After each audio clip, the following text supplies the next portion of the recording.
you either succumb to it, or you somehow convince yourself and you march ahead.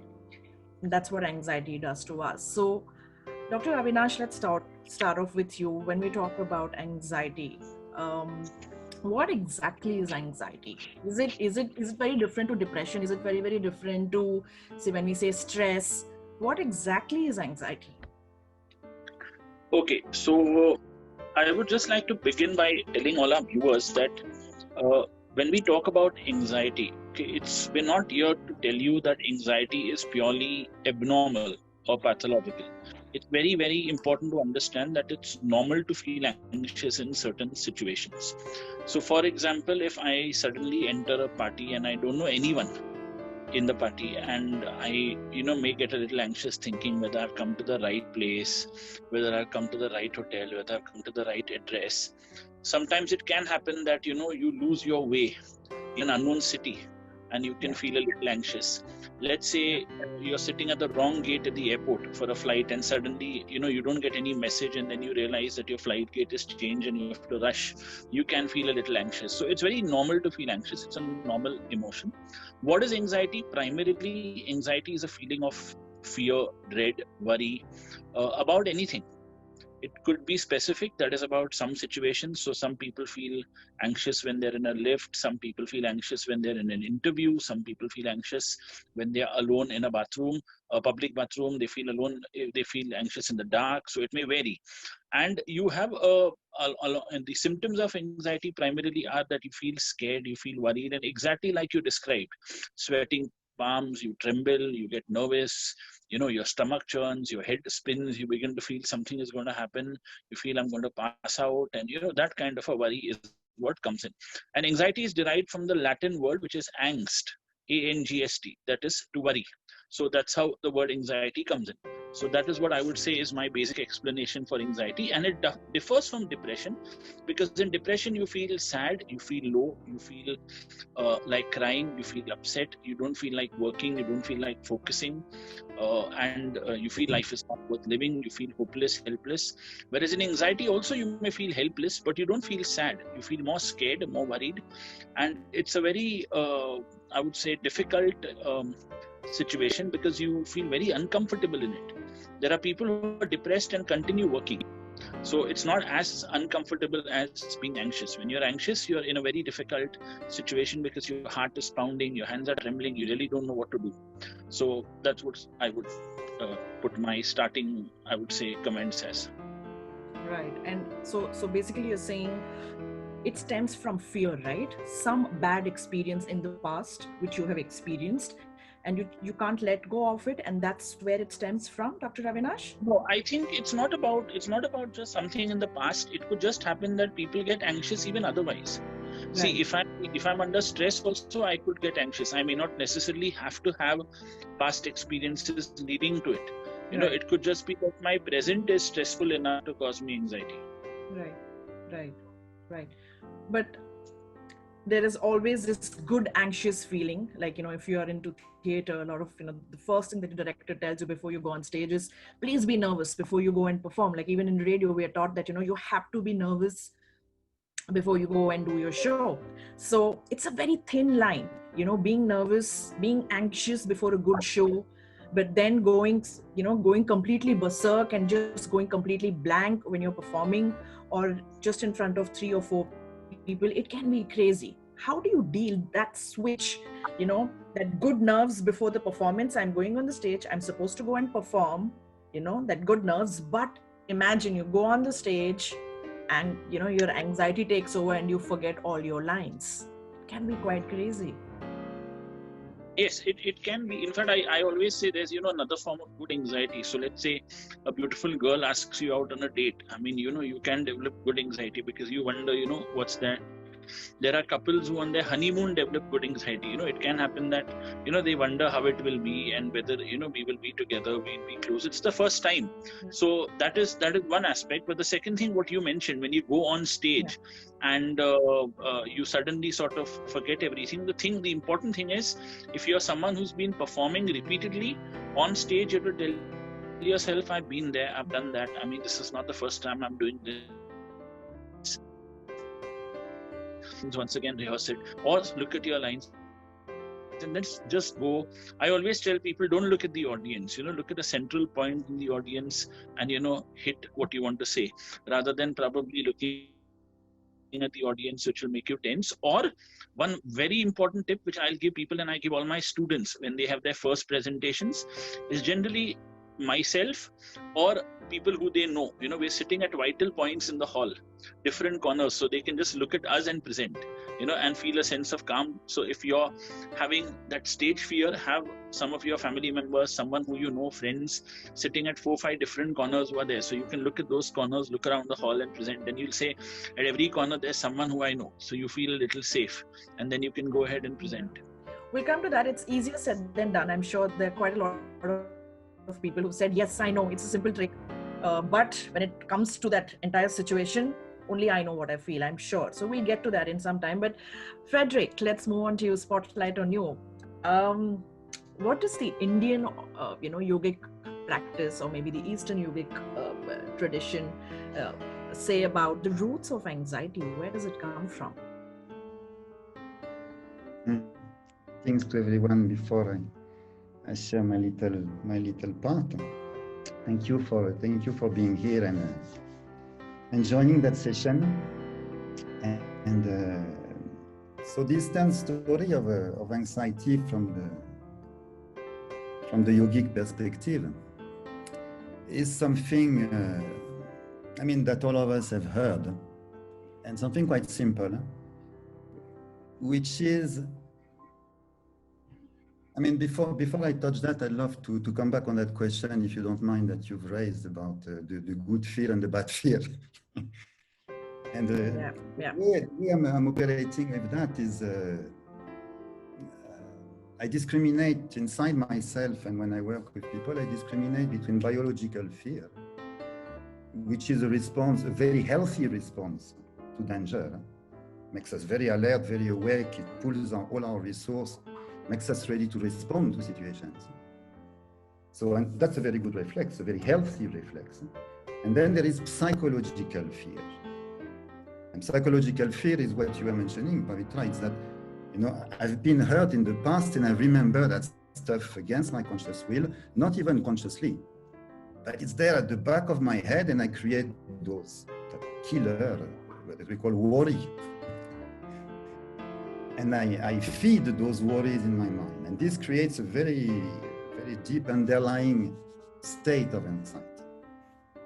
And this is the one that I think we need to pay a lot of attention to, because the first one, which is related with stage fright, which I experimented sometime in tremendous way, that's a healthy response. And there are many ways of dealing with that.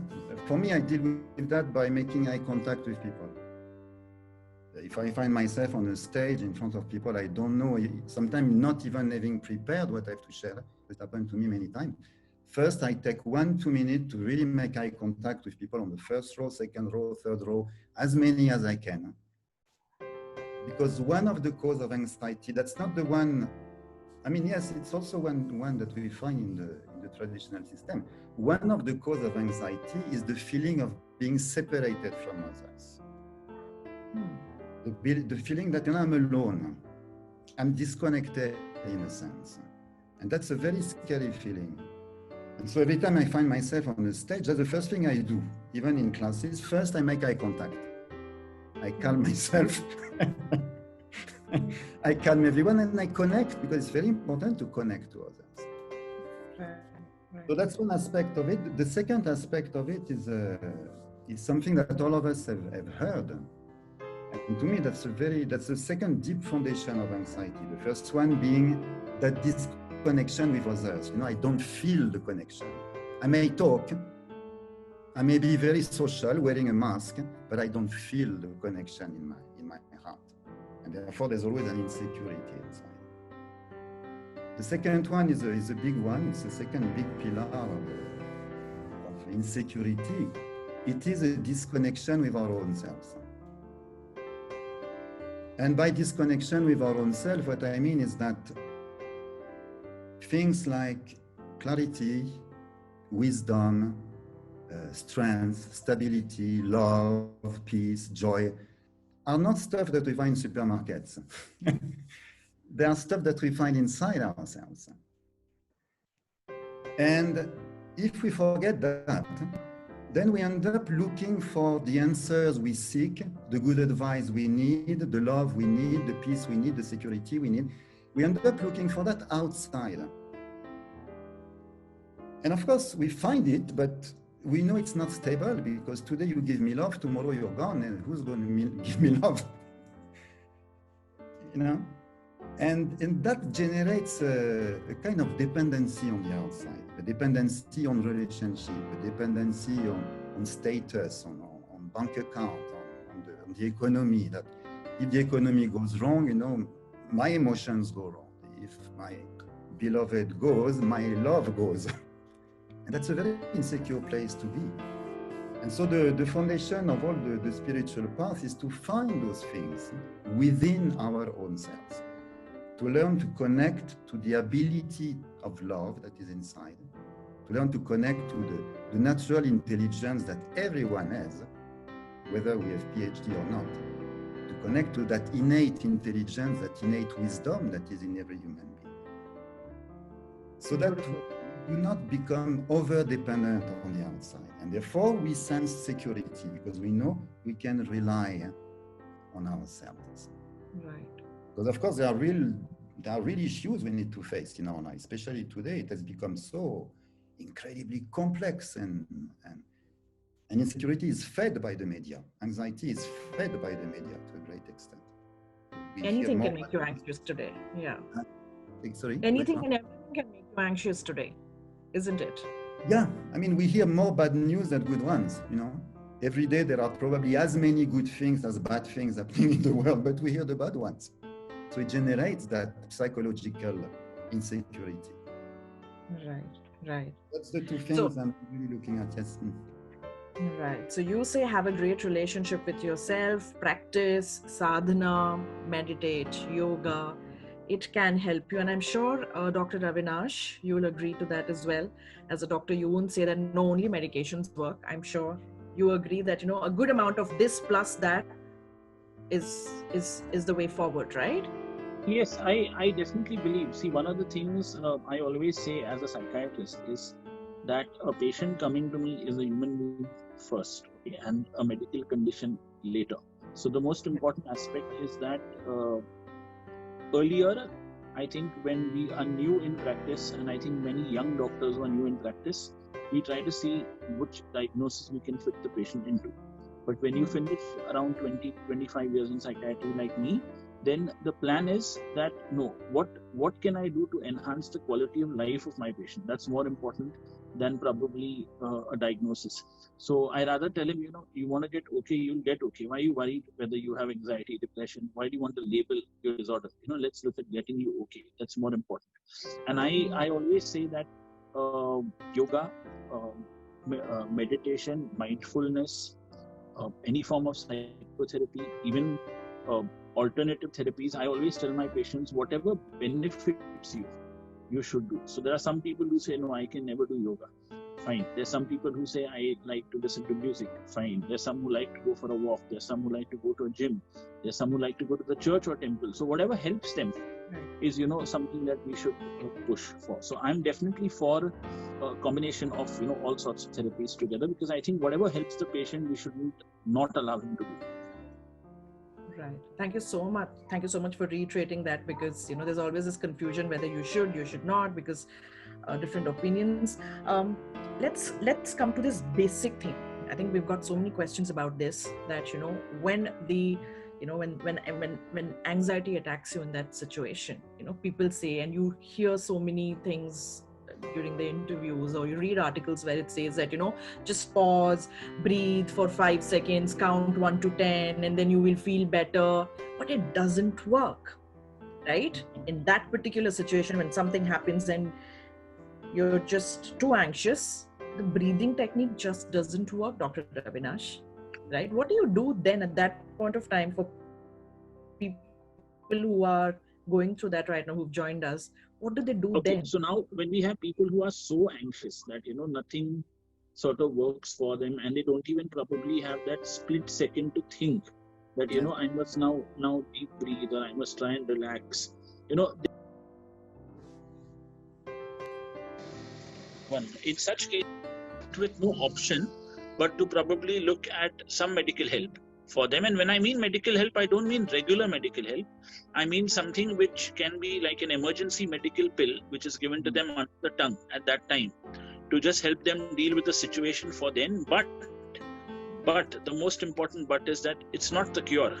Okay, this has to be coupled with a lot of therapy, a lot of treatment after that. We're only dealing with the emergency. So if my blood pressure goes down, I give you an injection to bring the blood pressure up. But I need to control blood pressure after that.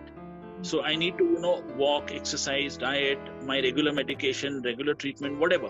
So that follow-up is very essential. The emergency management may be very easy. That, he takes a pill, he feels nice. But that's not the end of anxiety. The treatment is long drawn. Right. And what about all those bad experiences and memories? We've got a question where, someone is asking us that how do you overcome bad memories or experiences that is kind of impacting your day-to-day life today? You had a bad experience in the past and anything connected to that particular incident pops up in front of you, you get anxious. What do you do then? How do you get rid of those bad memories? Do they need help? Is what we're entering the realm of post-traumatic anxiety.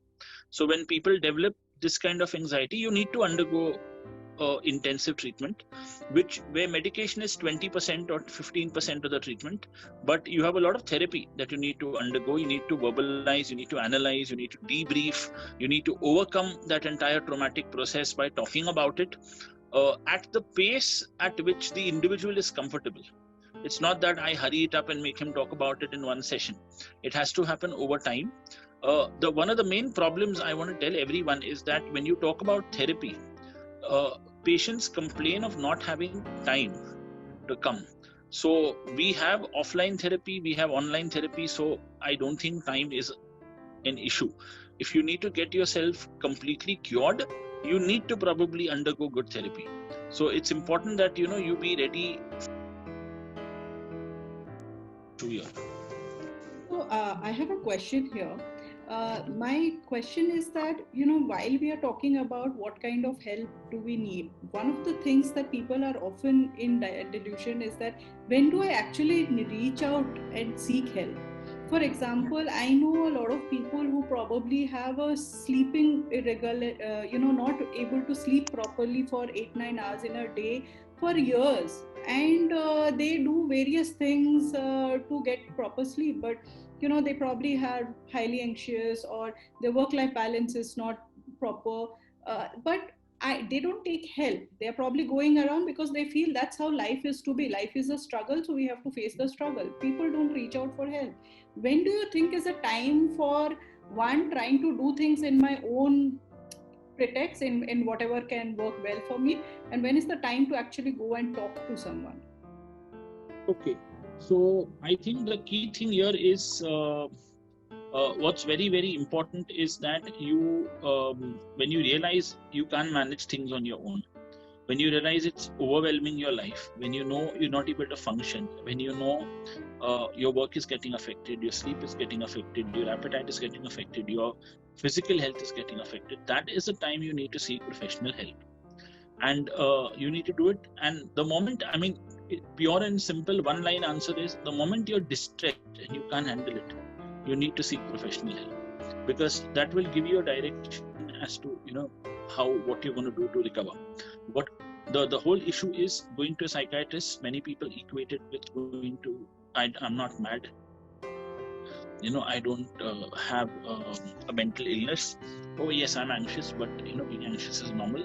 So why should I go to a psychiatrist? And one thing I want to tell all your viewers, and I'm sure many will see the recording, that a lot of normal people come to psychiatrists, and a psychiatrist is as normal as human being as you are. We're not people who hold the keys to mental asylums and are sitting there, just put you into an asylum. No, we are as normal as you are. We have emotions as you are. We have feelings as you are. We're as human as you are. So, please don't hesitate to visit a psychiatrist. If you don't like a particular psychiatrist, meaning you visit him and you feel, oh, I'm not gelling, and yes, change, visit another one. But the whole issue is, don't give up. You have different kinds of doctors. You may like some, you may not like some. So different personalities, different people. That happens in every specialty. Even physicians. Some physicians, patients love them. Some patients feel, oh, he's too blunt and he's too this. It varies person to person. So I think if you feel you're not comfortable with your psychiatrist, change it. But don't think all psychiatrists are bad. I think the funda is you've got to break that barrier and get out of the house and seek help, which doesn't happen, unfortunately. And you can do it online. You don't even need to leave your house. Exactly. Yeah, exactly. In a day like today, of course. But that has to happen. People just go through this and like, no, I can manage. Or there are people who are around you who say, yaar, hota hai, sabke saath hota hai. Be resilient. You can, we'll yes. Go get over this. And that's a very, very wrong advice, isn't it? I'm just going to take 30 seconds here to say that, one of the things which I learned during the lockdown, is that I had a large number of online consultations, because all my patients, regular patients, used to consult me online. But I had people from all over India and all over the world who started seeing me online. And one of the things which I think I learned was that the lockdown, made them realize that, that fear of going to a clinic wasn't there. We're sitting in our own bedroom or hall and talking to the doctor. So they were very comfortable. And I think a lot of people took the initiative that, okay, the doctor can't do anything to me. They had that fear, what will happen? So they were at home. So they were in their house talking to a psychiatrist. They felt very happy about it. And I think a lot of people sought help, because I think during the lockdown, they realized, okay, we need to let us at least deal with our problems, because we're anywhere at home, we can't do any work, we can't go anywhere. So they sought help, and I think it made a huge difference that the whole realm of mental health has opened up now more like before, which probably, and mental health has come into focus, which wasn't there before. Right. Very quickly, Dr. Avinash, before I go to Fredric, what would your message be to all those people who are going through this difficulty and they want to reach out to a doctor like you, but they feel very, intimidated, or maybe they feel very overwhelmed that, oh my God, it's going to be so uncomfortable. I don't know what all will come out. Things like that. It can be quite an overwhelming experience to just reach out. What would you like to tell them as a doctor that you should come and see me? Three things is that, visit any doctor, whoever you're comfortable with. That's the most important thing. If you feel you want to meet someone physically and face to face, then in your city. If you feel you can meet someone online, that's totally up to you. Second, seek help. It's better to have sought help than to have not sought help at all. So it's something, and friends will always support you. I don't say don't talk to your friends, but you want a scientific opinion, so you need to seek help from a doctor. Third thing, which is also very, very important to understand, is that you need to realize that if I don't seek help, I'm probably going to suffer. So you're doing it for yourself. You're not doing this for anyone else. So this is my message. And if fees is an issue, I think talk to your doctor on day one. I'm sure. There are ways around that. There is help available. So don't let the finances worry you. So I think I think yes, one of the things that I generally say people is that and I think Dr. Avinash, you're so bang on in terms of that. In Mindfully Sorted, what we say is that we always allow them to have one session of discussion and just experience the talking to someone as you don't know, but comes from a very safe and a non-judgmental space. And I think that's very important, that when you are seeking opinion from your friends and family, there is always an opinion at the end of the day, but this is someone who is at a very safe and gives you a completely non-judgmental opinion about the crisis that you probably are going through. And a counselor, or whether you go to anyone, whether it's a counselor, psychotherapist, doctor, he'll be able to guide you that who else can also help you in the step one, step two, it kind of goes. So that is also an interesting part, that it's about, if you are not getting sleep, and I think Dr. Avinash, we discussed this, you can also touch upon dreams, if or any other symptoms that Dr. Avinash just highlighted. I think it's a good part to reach out and at least give it a try by talking to someone, but not let it be sitting on your body for a very long time. Yes, I agree. I always say talking helps. Okay, you'll always get two types of advice, some which you like and some what you don't like. So what you don't like, don't take up. Take up what you like. You never know. I always tell patients also, if I as a doctor suggest 10 things, you may probably like only 5. Okay, follow that 5. I mean, you'll see some difference. It may not happen that you'll ever be able to follow all 10. So it's important to talk, yes, and you have to talk. Let's talk about mental health. Let's make it a household name. That's important. Fredric, I must ask you, when you listen to all this, do you feel, what are these people talking? I haven't gone through this stage in my life at all. What is all this? Just breathe in, breathe out. And I understand that because you've been practicing yoga meditation for a long, long time. So it's very easy for you to say that, right? But you tell me, when someone comes to you and they're into this very overthinking wala habit and they get very anxious, what do you tell them? Like, how do you help them deal with it? I'd like to ping pong back on what you just said now. The way I've learned, I learned through 2 things mainly. I mean 3 things. The first one was by going through the stuff that many people are going through. Means between the age of 18 and 30, I went through drug addiction, I went through alcohol addiction. Since age 13, I've been smoking until age 27. I was lost in the world for a long time. Then I went through very deep emotional dependency. Then I went through tremendous anger. And that's the place where I learned what I know today. I didn't learn it from books because I didn't study. I do not have a formal education like psychology. I explored psychology a lot. And but the second part where I learned was by studying a core, simple, and I really emphasize this word 3 times, simple understanding about that. I'm looking for simplicity. But I think one of the things that put people off when it comes to either spirituality or sometimes psychology is the apparent complexity and mysteriousness of that thing. Looks very big, it looks very complex, and you were mentioning sadhana, all that. These are 2 big words because the thing is simple. Being human at the core is simple, and that's what I've been looking for all my life.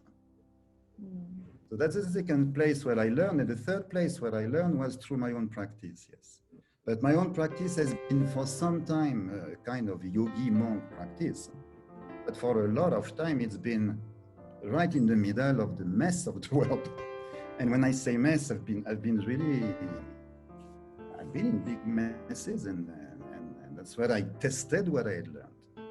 I had a life that has been quite challenging in many ways, and that's been my way of learning. I have discovered that when I was 18 years old, that I would need to learn through life, by going through the stuff, understanding it, sorting it out in my own life, and then I could help. And that's been my life path so all my life I've been looking for simple techniques. And when I use that word technique, to me it's a word I'm using very cautiously, because I think what you were mentioning earlier, I've got, when we feel anxiety, quickly before anxiety, we read those articles where the articles say, breathe 5 times and smile in the mirror or say some good affirmation. Yeah, right. When we read the article, there are millions of them on the internet that many people copy and paste anyway. But we read the article and say, that's a good idea. But when the actual thing is coming, there's nothing left in our mind because, as Dr. Avinash was mentioning, we don't even have the second to think. It just captures us and we lose consciousness. Absolutely. So that's why I'm a bit cautious about those words, techniques. Can you help us with one? Okay, sorry. I think, now that he's talking about technique and, when you're going through this crazy, this attack, we'll talk about panic attack in just a bit. But you tell me, Fredric, when something of this sort happens, as a yoga teacher, what is the thing that I must do when I'm, being a little too anxious about something which is happening tomorrow, and I start thinking and I'm like, oh, as something like, if this sort happened, and you start dreading this event, you don't really look forward to this event. As a yoga teacher, what should I do? Is there any technique that you can teach us? Maybe all of us can, There are 4 or 5 key things that I need to pay attention in my life on a regular basis to prevent the anxiety and to relate to it when it comes live. The first one is what Dr. Avinash was sharing, to practice that kind of delay of response. Most of us have no delay. There's no gap between what we perceive and what we throw back. We hear something, bloof, we speak immediately. Without that little moment of observation, of awareness. That sometimes is half a second. And for me, I've really trained myself like this, not in meditation, in real life, to keep my mouth shut for 1 second before I respond to anything. Because in that 1 second, many things can happen. I can stay in control. So I think it's something extremely important that many of us can practice in our life, to become capable of slightly delaying the response so we can keep a good amount of control, a better amount of control on our life. The second one, very directly related to anxiety, that I've discovered recently, is the way we relate to our emotions. We live in a world that is dominated by the mind, and in which emotions are perceived a little bit as a nuisance, as a disturbance. Which means that when emotion come, when fear come, when anxiety come, when anger come, etc., we tend to either ignore it,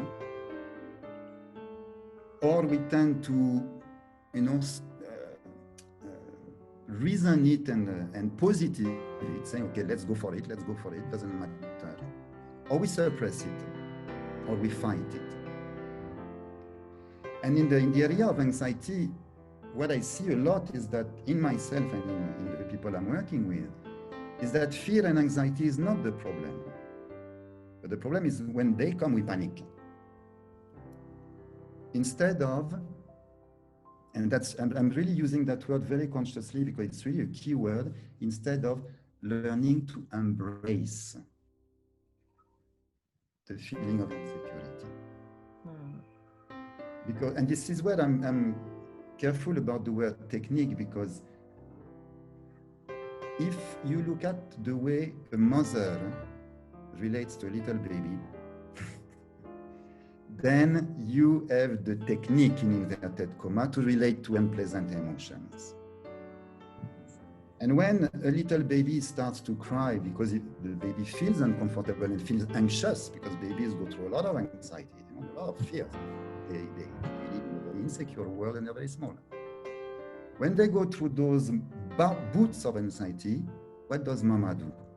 You can't reason it. You can't suppress baby. You cannot, pretend that it's not there because baby is screaming. You hold it in your heart. And to me, this is really a little skill that many of us can benefit tremendously, to learn to accept our emotions, to embrace our emotion like a mother embraces a baby. Because in my experience of 25 years of sitting with myself, dealing with myself and dealing with people, this is the only thing that I've seen really working to shift an emotion, not just to suppress it and block it, but to transform it.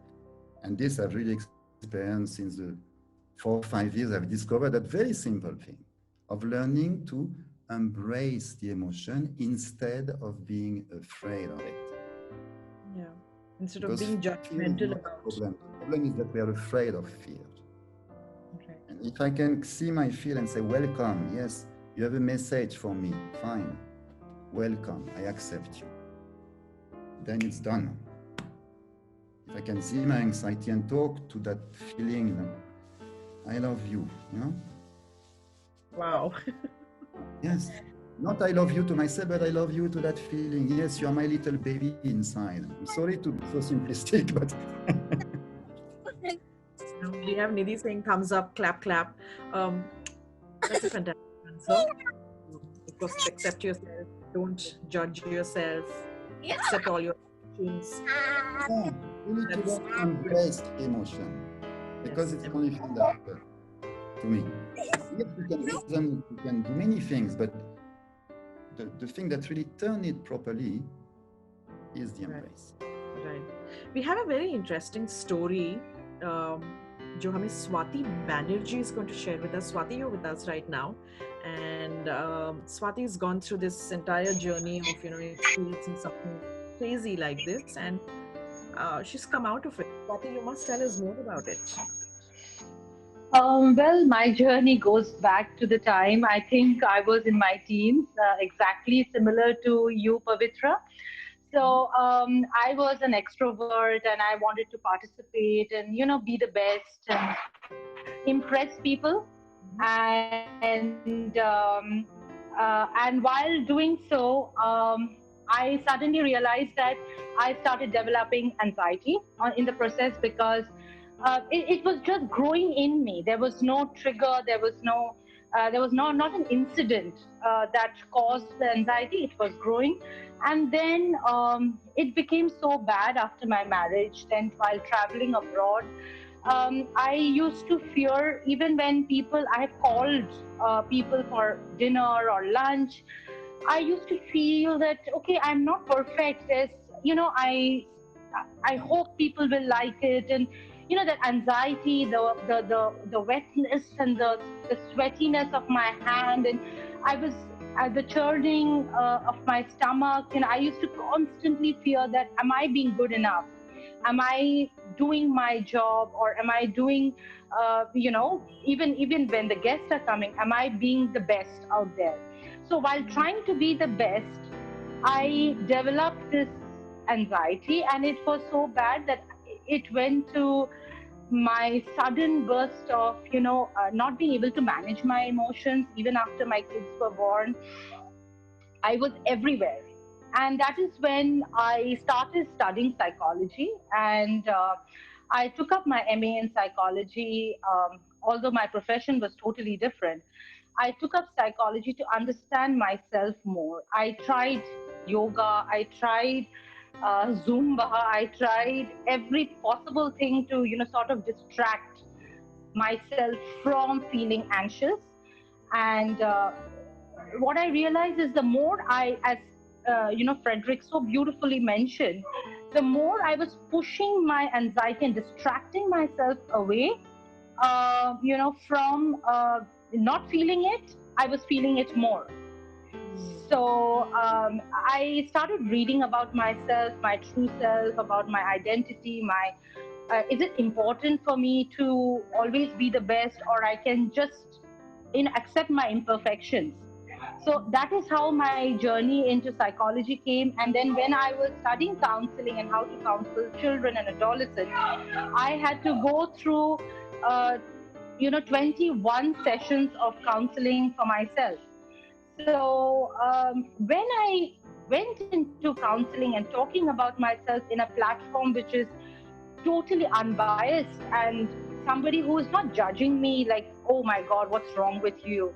Or you have it all in your life. So what are you cribbing so much about? So when somebody was not biased or judgmental about me, and they were just listening and say, it's okay to cry, Swati. It's okay that, at this moment you're feeling anxious and you're feeling helpless.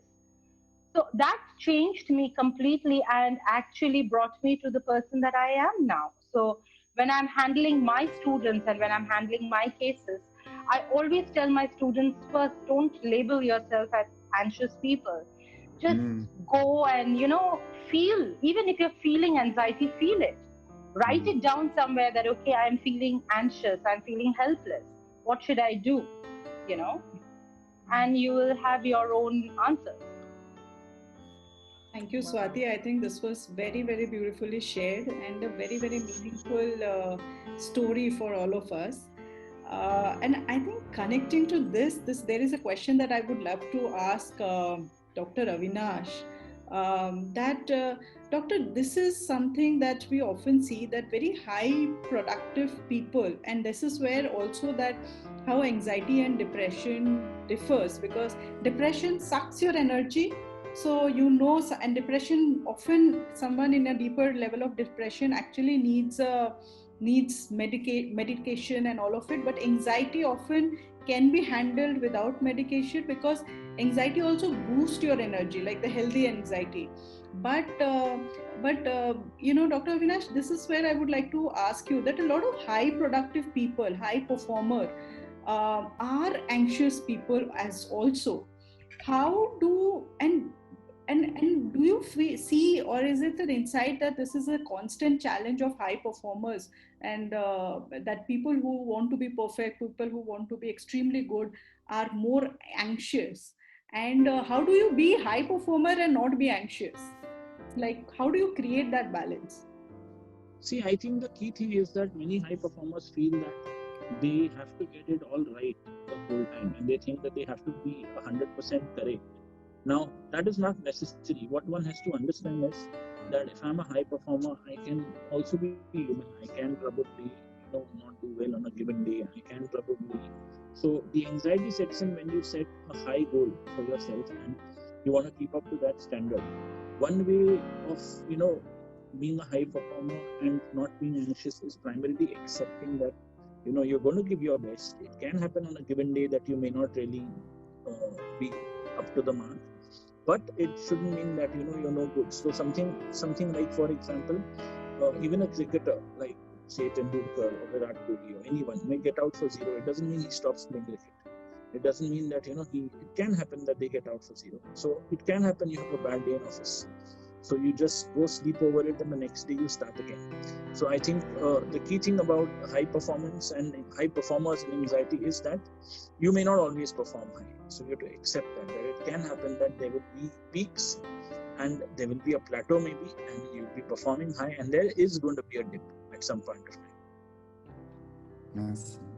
Dr. Avinash, how do you help others? Like if in a family, if one of maybe your spouse or maybe your parents or your child is going through this, very anxious kind of a phase in their lives, how do you as a mother or as a partner, how do you help? As a child, how do you help? What can I do? Well, I think what's very important is that you first sit them down and talk to them and tell them that I think you have a problem. I think it's an anxiety problem. What is the reason that you're getting anxious? Try and find out, the root cause. Try to find out whether it's an anxiety which is their own creation, whether there's a factor above and beyond their control, whether there are environmental factors, whether there are personal factors, whether there are genetic factors, whether there are expectations which are too much from their end, whether there are one-sided thought processes which are causing this. If you can talk to them, help them allay those anxieties and work, fine. If you can't, then you probably need to take them to a counselor, a psychologist or a psychiatrist and have them checked up, because you don't want this to become a disorder that becomes difficult to treat.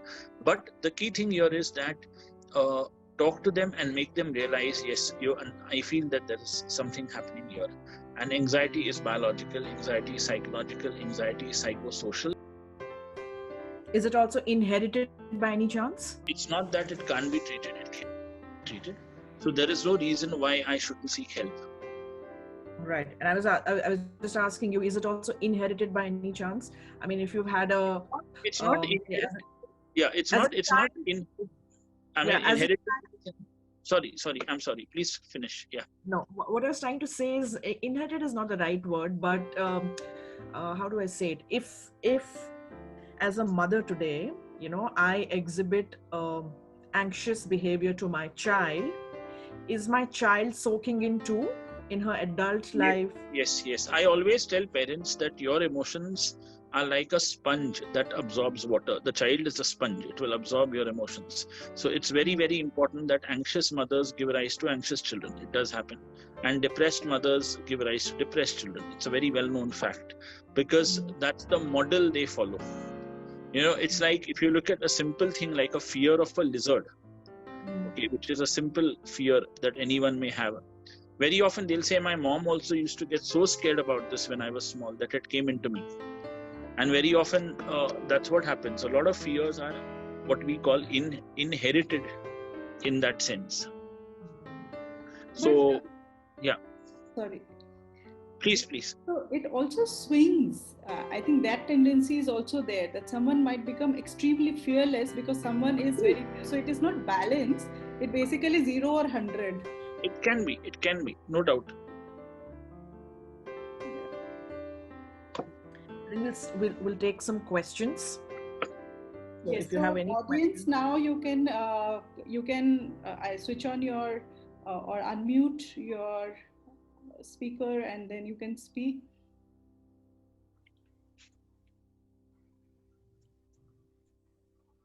Before someone types in a question, let's quickly talk about the romantic relationship that dreams and anxiety have, Dr. Avinash. Well, I think, you always tend to dream more if you're anxious. You tend to dream negative if you're anxious. You tend to have more frightening dreams if you're anxious. So it's a well-known fact. So what I always tell many of the patients that come to me is, do you dream? Do you dream regularly? Do you see the same dream again and again? And very often they say yes. So it's a dream which is of anxiety. And basically when you sleep, your inhibitions go off, so you can dream whatever you want to dream. And that's where the anxiety comes to the forefront. So it's very important that we talk to patients about their dreams, try and even analyze their dreams at a superficial level. And that is something which I think is vital for anxiety as a treatment also. Right. Do we have questions? I think we're just waiting for Simone. Do you have a question? Yes, Simone, go ahead, please. You'll have to unmute yourself, Simone.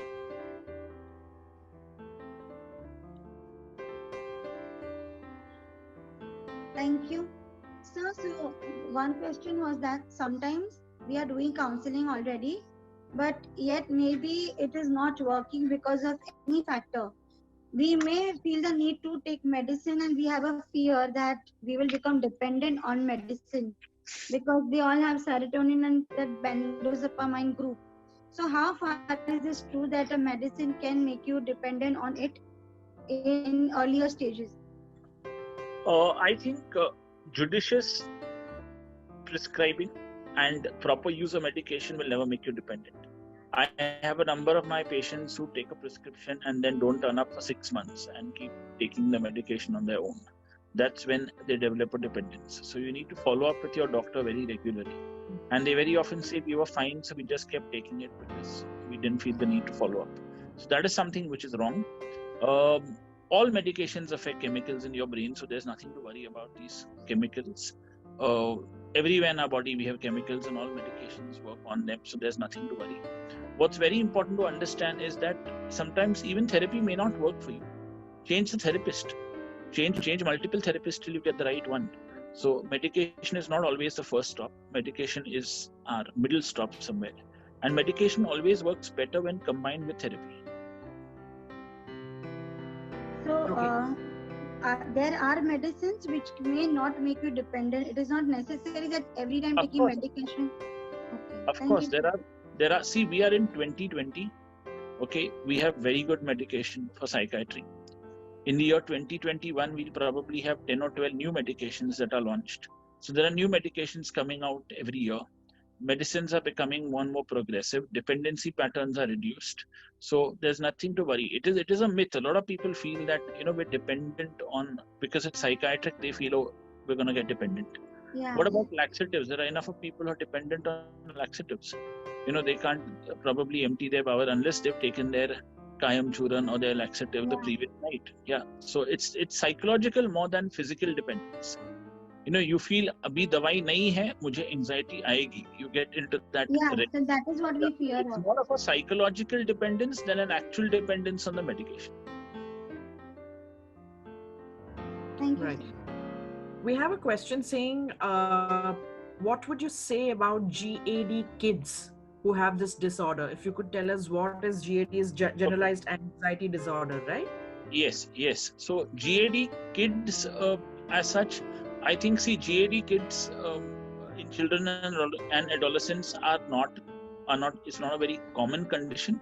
But I think GAD is also a trait. There are a lot of people who have generalized anxiety as a trait. They're anxious about everything. So they're anxious about the phone, they're anxious about work, they're anxious about home. And that sometimes can lead to generalized anxiety forming a disorder as they grow.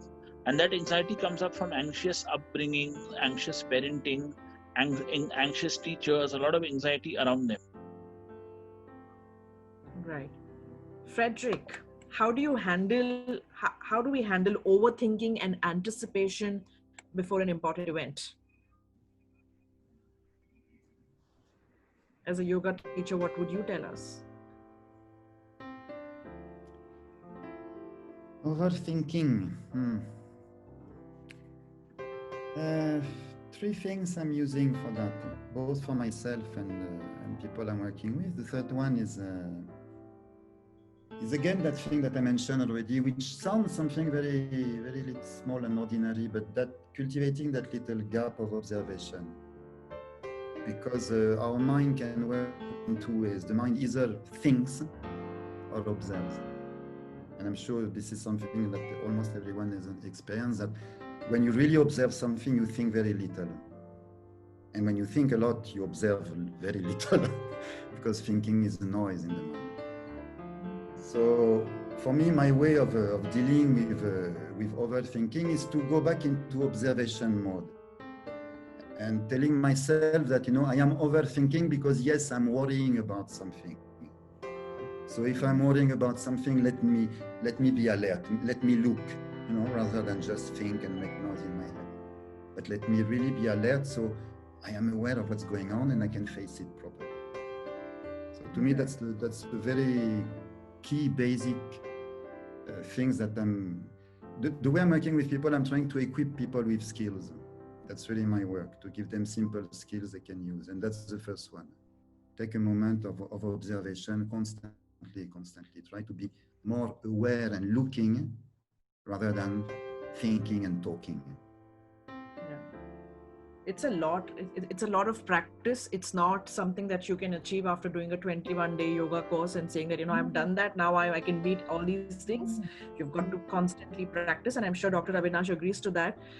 Anything, if yoga and meditation, like Dr. Avinash also mentioned it, like you're saying, it helps, but you've got to make it a part of your life. Like how you wake up in the morning and brush your teeth, it has to become a part of you.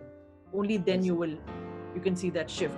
Dr. Avinash, how can we had this question, a very interesting question. How does one reprogram their subconscious mind?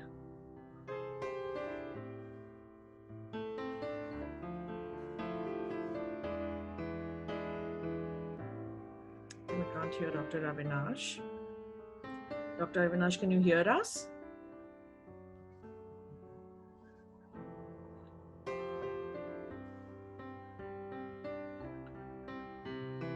Well, I think there are a number of processes to work at the subconscious level.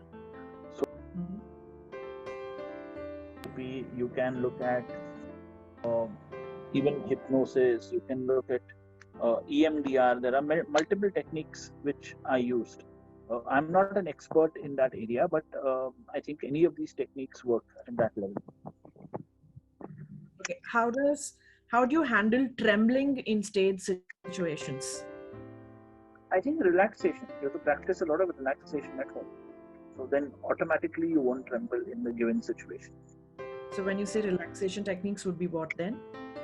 Well, I think Fredric is going to demonstrate to us a few techniques with regard to relaxation, but more than that, it's deep breathing, getting control over your heart rate, over your physiological parameters.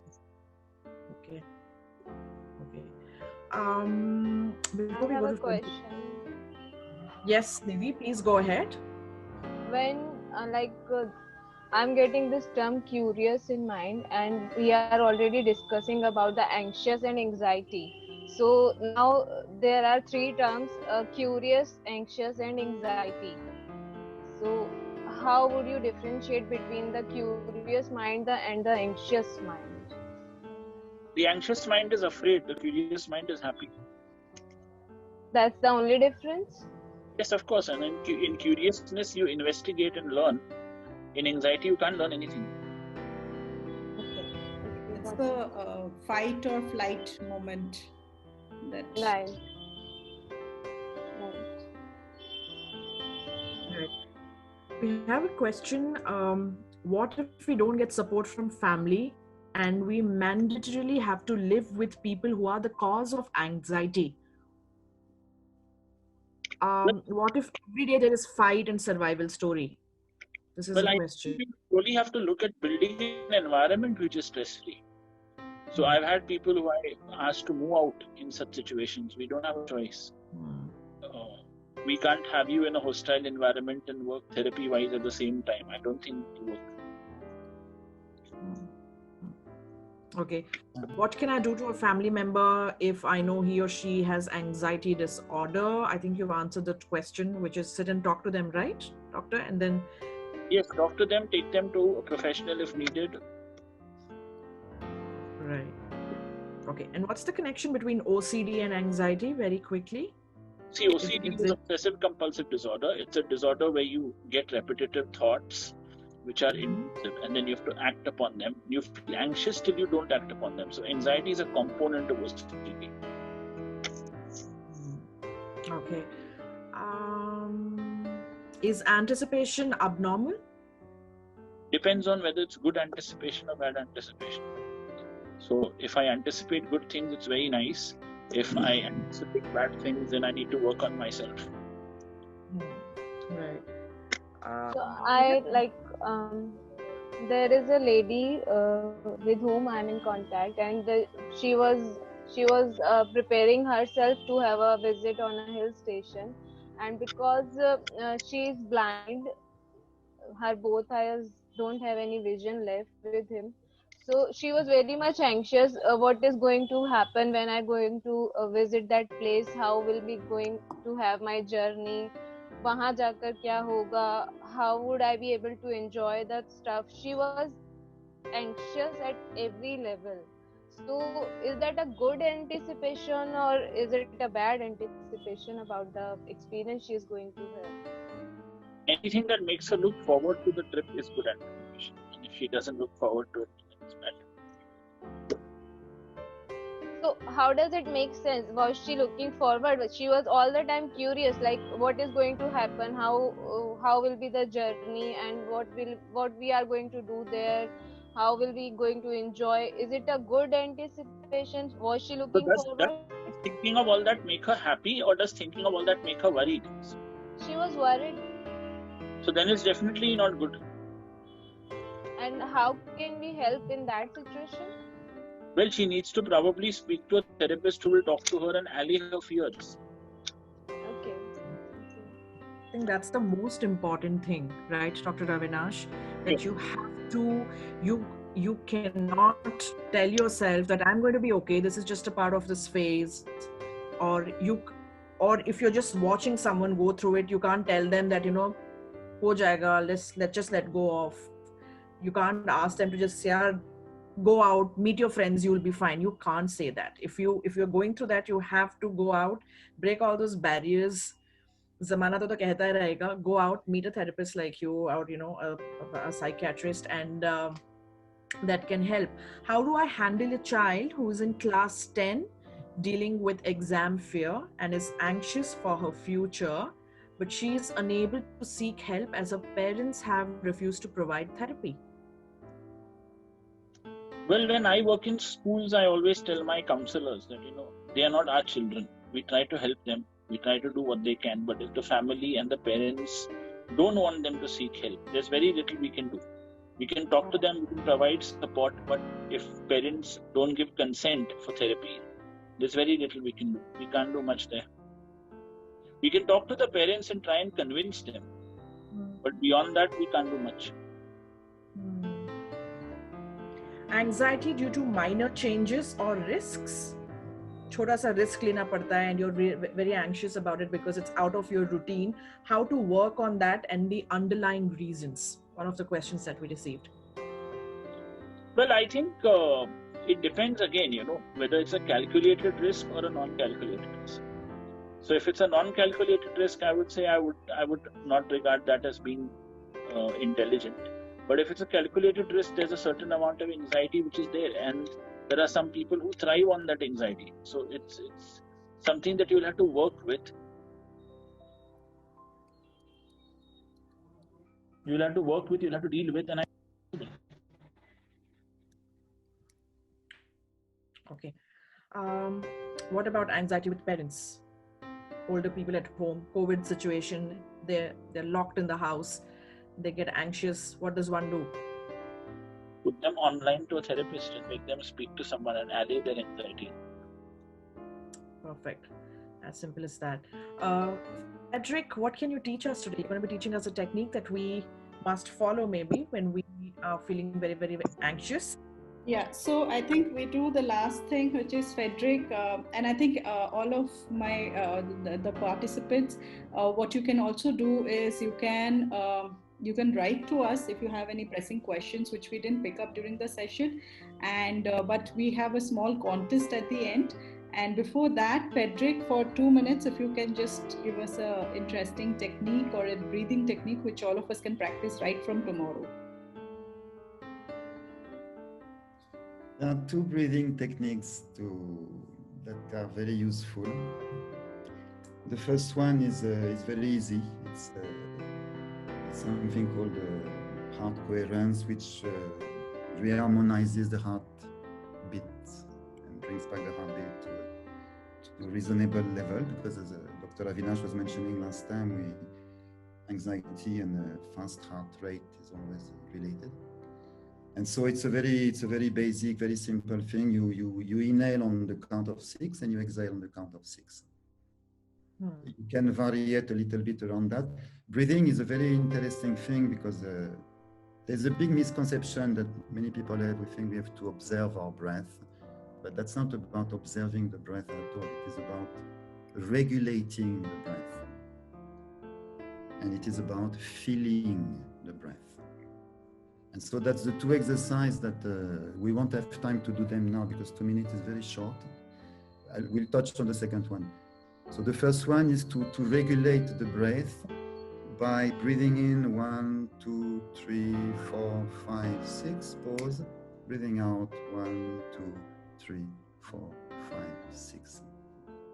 And this is a breathing method that balances the autonomous and non-autonomous nervous system, which means it balances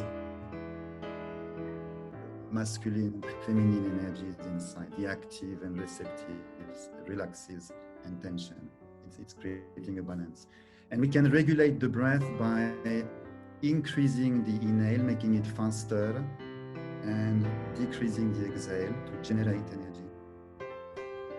Or we can do the opposite. We can reduce the inhale and increase the exhale to relax, to produce a sense of relaxation. So it's a regulation of the breath. But that's a really good one. 6 on the count. You can stay a bit. You can do it like 6, 6, 6, 6, 6, like a cycle. Or you can have a pause at the end of the inhale and at the end of the exhale also. Can you just show us maybe once we can just follow you for a minute if that's okay? Yes. Let me touch on the second one and then we'll touch both at the same time. Sure. The second one is a very interesting one. It is to relax our breath. And this is the one I'd like us to do now. When we bring our awareness back to ourselves, and which I'm inviting you to do now, we've been putting our attention on the screen, to what was shared. Now we bring our attention back to ourselves. It means we are sitting here on that chair, wherever we are sitting, and we just bring the awareness back inside the physical body. We sense the contact of the physical body with the chair, and we come back to that awareness of, simply how am I sitting? Am I sitting comfortably? Is there any area of tension? Is there? And you just reconnect to the physical body. Point of contact of the body with the chair, the sense of tension or relaxation, a sense of well-being that I'm experiencing now. And as we internalize our awareness inside, as if we really wanted to feel, to sense, to connect to what's happening inside ourselves. Then we become aware that inside ourselves there's something that's moving. The body is here sitting still, but inside that body there's something moving. And that thing moving is primarily our breath. Of course, heartbeat is also moving. Thoughts are also moving, but primarily we locate inside our body the area of the body that is moving when we are breathing. For some of us, it's going to be the lungs. For some of us, it's going to be the stomach, the nose, the belly, the top of the chest. And I invite you to put your hand on that place. Put the palm of your hand on whatever part of your body is moving when you are breathing. So that you hold a connection between your awareness and the movement of breath inside. And breath is the movement of energy. Breath is the very first manifestation of life inside us. So locate that place that's pulsing and moving when you're breathing, and put your hand on it and relax the breath. And when I mean relax the breath, I mean that many of us are either breathing very shallow, or we are doing the breathing, as if I am breathing. But then we become aware through that observation of the movement of breath inside us, that I am not breathing, but life is breathing through me. It's a very different feeling. And we relax the breath. We really allow that movement of breath, of life, energy flowing through me to happen as it wants to happen.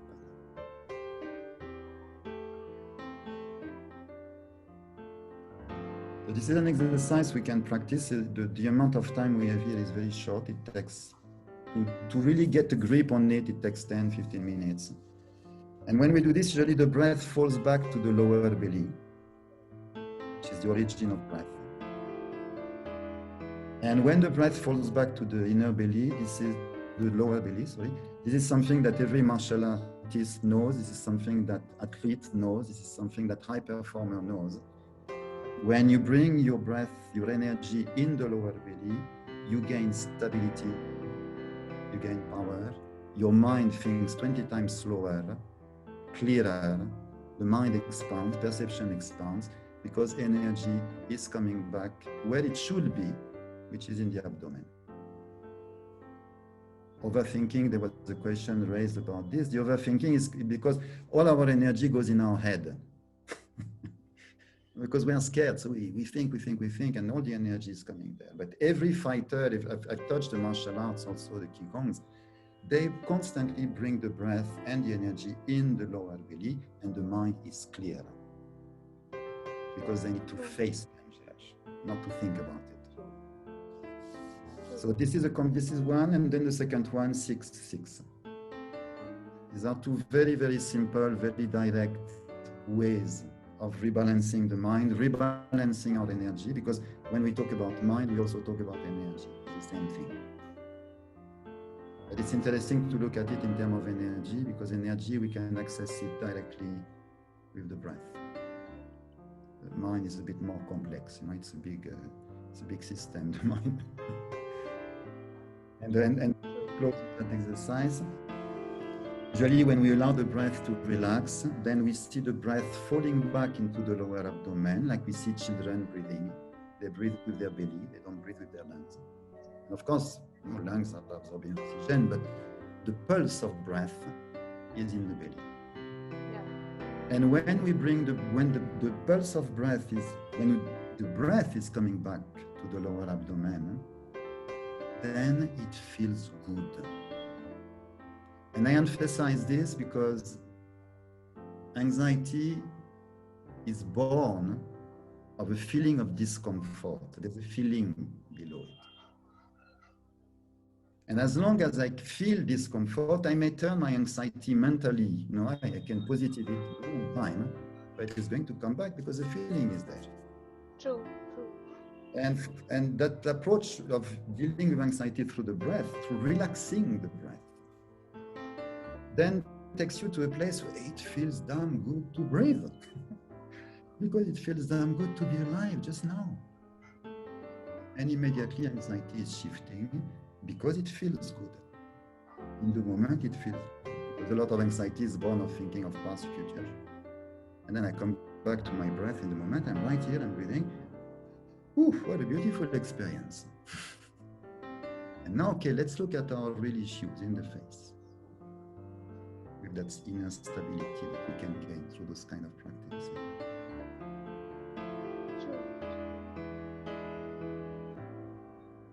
Thank you.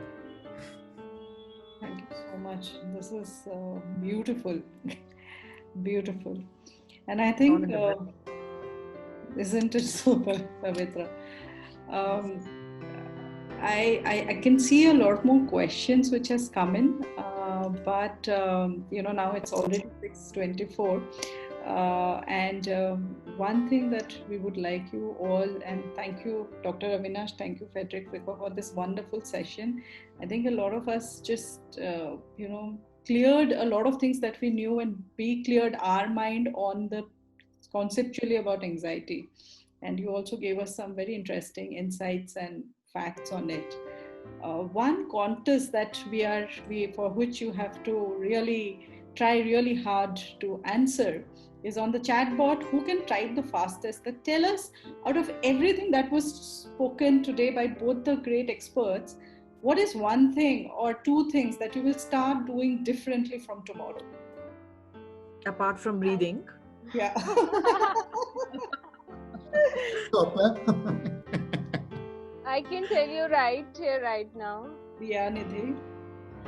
What I've learned from Fredric, whatever he was explaining, I've learned that anxiety itself is a message for you to get back to your consciousness, that you are in need to get connected with yourself. It's a kind of message, and it's basically a feeling. If we see to it neutral, in a neutral base, on a neutral senses, without getting into a label terms, it is a good or it is a bad. If we see it in a neutral terms, it's just a feeling that there are certain needs which are not met and you need to check with them. So that's the message which anxiety gives you. It's not about always worrying ki, is it a positive thing or it is a negative thing, am I in a need to get in a consultation. It's simply a message that you need to get connected with yourself, and there are certain needs which are not met and you need to take care of them. That's what I have learned from Fredric's explanation. Wow, thank you so much, Nidhi. You are the winner. You actually went ahead and just told the same thing, and a lot of people answering in the similar lines. I think absolutely wonderful. I think the fact that this session definitely impacted you and helped you in a certain way. One thing that I will definitely leave you in this note, that yes, when you are anxious and you feel that okay, somewhere you can do better if you are more relaxed and more calm. You can do a better in terms of being a better mother, and not have your anxiety passing on to your child always, like ye mat karo, wo mat karo kind of thing. Or you can be a better professional, being more confident. You can be a better friend, whatever in your relationship. But at the same time, if you feel that you need to do something, you can start with a lot of things that we already spoken about. But at the same time, if many of these things are not really working, and there are areas where a lot of time our childhood experiences or conditionings are sometimes so deep that a lot of problems that we start facing when our life throws some challenges, especially we are in a difficult situation, like someone was telling, when you lose someone special in your life or something, you have some insecurity in your job. If there is any life-changing situations, there is a huge trigger, and at that time maybe you need to, and if none of these other techniques are working, it's the right time to reach out for help. uh, because one of the things that Dr. Avinash kept on highlighting, that you know uh, they also bring you back to a point where you can go back and practice some of these practices, great practices through your life. But at the same time, there are these peak moments when you taking help and not letting it just be in your system can help you in a long run. Otherwise, there is severe burnout, there is impact on many other things, there is impact on your relationships, and especially people who take care of you, whether it's spouse or family or parents. There is a lot of impact. So please don't delay from a perspective of reaching out for help if none of these other techniques are working. So that's one of the key things that we keep talking and sharing about. Yeah, again, like here also, if one is connected with the self, that yes, acceptance is there, that I'm feeling anxiety and I'm in need to seek someone. That's the only way when one will come out of their shell and look for the help from an expert. If I'm not connected with myself and I'm in a denial mode that no, anxiety is not there, I can handle it very well, this technique I can do, that technique I can do, then also it's not possible for me to come out of my zone and seek an advice. First I need to connect with myself. That's what I have understood. Yeah. So True to yourself. That's the most important thing, I isn't think it? we lost Instead Dr. of just shying away, running away what you're going through. Can you see Dr. It's Avinash? very important to reach out for help because from what I've explored through all my life is that we have a lot of education. So we learn many things about economics, mathematics, social technology, etc. But we have very little education about our inner life. And we need to learn that. We need to learn that, and learn means reaching out for help, reaching out for someone who has an understanding of that and can help us to read what's going on and to act on it. Okay. So great. I think we lost Dr. Avinash and he's having some problem in terms of joining back. But thank you all, and thank you Pavitra for this. And Nidhi, you win the. We will connect back to you to get some good goodies. Wow. Coming on your way. Yeah, Nidhi, Yeah. So folks, you can follow us on our Facebook page and on our social media pages. And thank you so much, Fredric, for joining us today. Thank you, Pavitra. And I hope the next year is wonderful for all of you guys. And Pavitra, probably we will come back with more interesting sessions next year in Jan. Right? Yes. Thank you so much. Thank you so much, everyone, for joining. And we will share feedback form. Please do take a minute to share the feedback that what probably how do you any feedback that you would like us to do better. Yeah. Thank you. Show the support to a startup and a new organization. So stay with us. Thank you. Bye. Thank you. Thank you.